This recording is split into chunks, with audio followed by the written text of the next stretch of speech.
Perempuan asal Kalimantan Timur ini tenar karena dikenal bisa menyembuhkan berbagai keluhan penyakit tanpa pengobatan medis.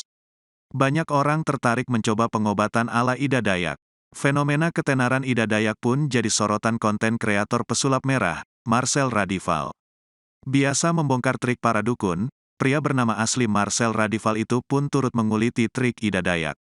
Diungkap Marcel, Ida Dayak sebenarnya adalah ahli pijat tulang yang mirip dengan metode Haji Naim sang ahli patah tulang. Tentang Ida Dayak, pengobatannya ya ahli pijat tulang pada umumnya. Semua ahli perbaikan tulang juga memang begitu keahliannya. Contoh ahli patah tulang lainnya adalah sama dengan Haji Naim, pungkas Marcel Radival dalam unggahannya di Instagram. Terkait minyak sakti yang dibawa Ida Dayak, Marcel mengurai detail penjelasan. Bahwa minyak yang konon dapat mengeluarkan darah kotor tersebut adalah bukan minyak ajaib.